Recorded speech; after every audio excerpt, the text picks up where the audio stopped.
নমস্কার, আপনাকে স্বাগত জানাই সংবাদ সফরে। আমি দোয়েল। আজ আপনাদের জানাবো পশ্চিমবঙ্গ দেশ ও বিদেশের গুরুত্বপূর্ণ ও তাজা খবর। প্রথমে হেডলাইন্স। মাধ্যমিক চলাকালীন আচমকা বিকট শব্দে বিস্ফোরণ। কোচবিহারে গ্যাস সিলিন্ডার বাস্ট করে অল্পের জন্য রক্ষা 200 পরীক্ষার্থীর। ওরা ঘরে ঢুকে খুঁজে দেখছে। বঙ্গভবনে এক কাপড়ে রণংদেহী মমতা। পুলিশের তল্লাশি ঘিরে তোলপাড় রাজধানী। এসআইআর হেনস্থার প্রতিবাদ। কালো চাদর নিয়ে জাতীয় নির্বাচন কমিশনে মমতা। কালো পোশাকে অভিষেক সহ অন্যান্যরা।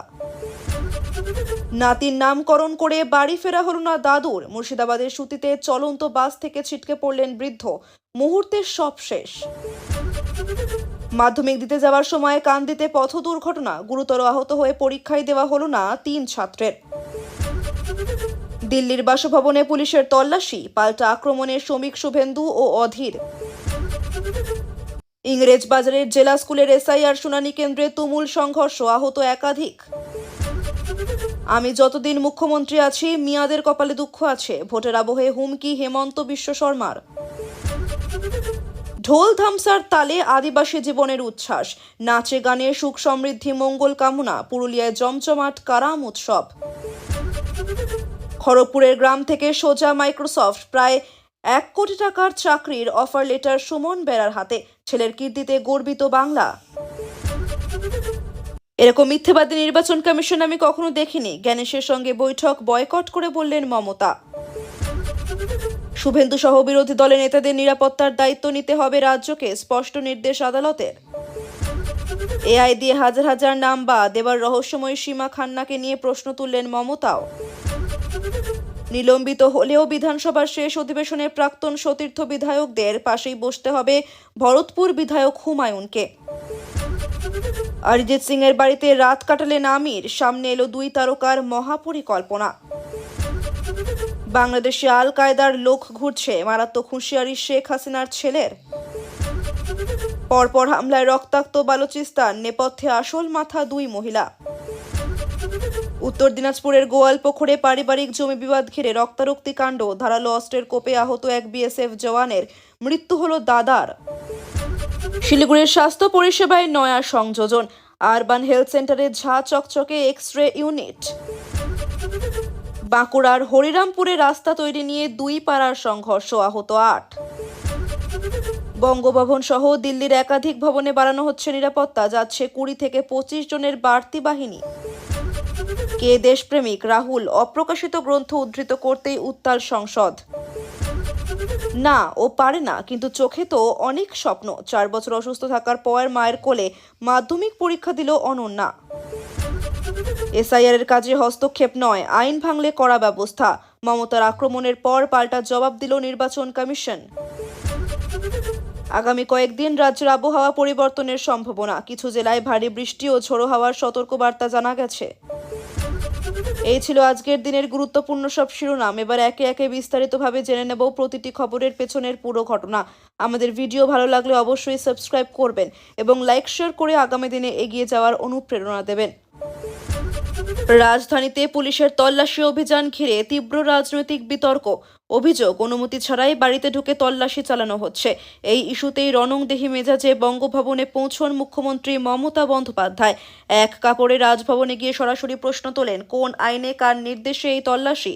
মুখ্যমন্ত্রীর অভিযোগ, সাধারণ মানুষের ঘরে ঢুকে ভয় দেখানো হচ্ছে, গণতান্ত্রিক অধিকার লঙ্ঘিত হচ্ছে। তার কথায় ওরা ঘরে ঢুকে খুঁজে দেখছে। এটা পুলিশি রাজ নয়, এটা আতঙ্কের রাজনীতি। এই ঘটনায় রাজ্যের প্রশাসনিক স্বাধীনতা ও সাংবিধানিক সীমা নিয়েও প্রশ্ন উঠেছে।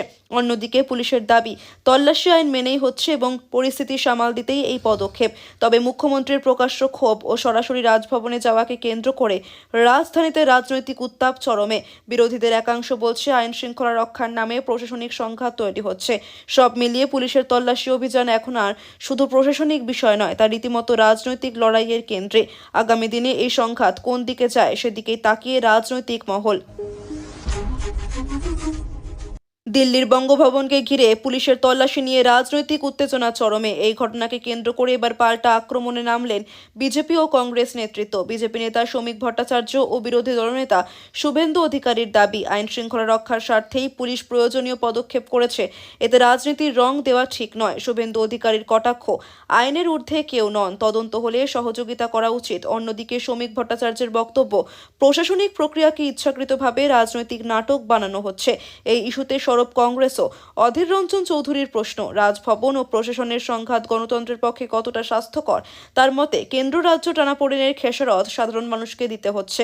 সব মিলিয়ে দিল্লির বঙ্গভবনে পুলিশের ভূমিকা নিয়ে শুরু হওয়া বিতর্ক এখন বহুমুখী রাজনৈতিক লড়াইয়ে পরিণত হয়েছে।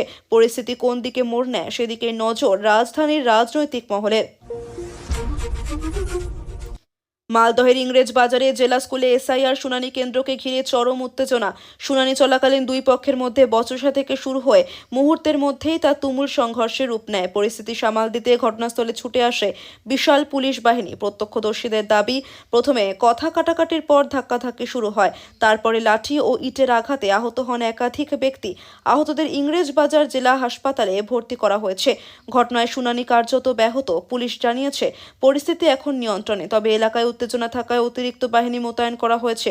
সংঘর্ষে জড়িতদের চিহ্নিত করে করা পদক্ষেপ করা হবে বলেও আশ্বাস প্রশাসনের। এসআইআর শুনানি কেন্দ্রেই এমন অশান্তির ঘটনায় নিরাপত্তা ব্যবস্থা নিয়ে প্রশ্ন উঠেছে। এই ঘটনার পেছনে রাজনৈতিক রং আছে কিনা তা খতিয়ে দেখছে পুলিশ।